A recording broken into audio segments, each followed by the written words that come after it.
Hey, welcome to the weekly Redstone challenge. This week's challenge is called Spiraled Pears, and you can see we've got a big spiral in front of me here. So your task is going to be to transfer a signal from these lime concrete blocks down here with the button on them all the way around the spiral to the center. And this is a one wide spiral, so your build's going to have to be one wide as well. And you can see there's a number of lamps here. Those are there to determine the difficulty. So if you're only able to get to this lamp out here, that is the easy difficulty. If you can then get around again to this one, that is medium difficulty. And if you can get all the way to the center, that is the hard difficulty. So it seems pretty easy. It's wide open, and you could probably think of a million ways to do this, but there is a catch. I'm only going to allow you guys to use each type of block and entity a maximum of 2 times. So, for example, you can only use redstone dust twice.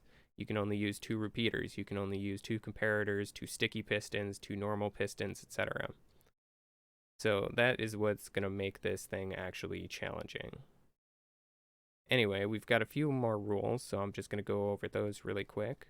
First off, you can't cheat and pass a signal through these walls of the maze, with the exception being transferring them outwards. So say you have some system in here that needs a reset, so when the signal goes by on an inner loop, you are allowed to take it and pass it outwards for the sake of resetting the system. And that is because the next rule says that you have to make the system infinitely reusable and consistent.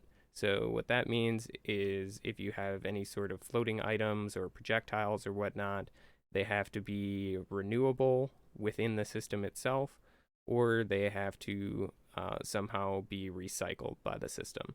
So for that, say you're using an item or whatnot, you may need to have a hopper or something like that going back out to an outer level.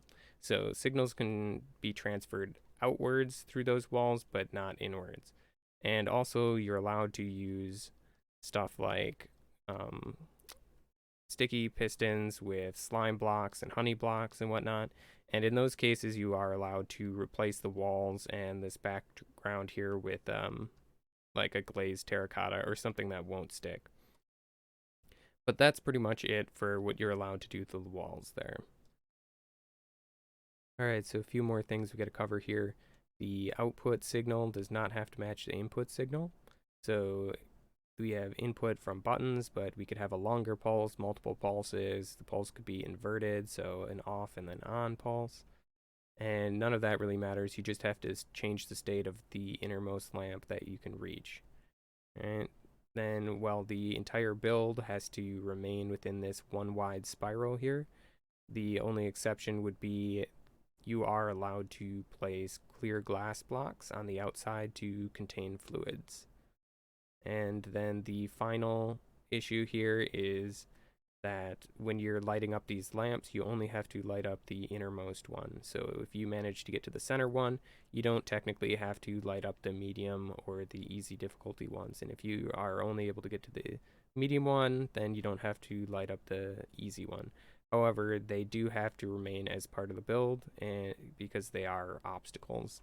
All right, well, that's it for this week's Redstone Challenge. I look forward to seeing your guys' solutions. If you want to figure out how to submit those, you can check the description below.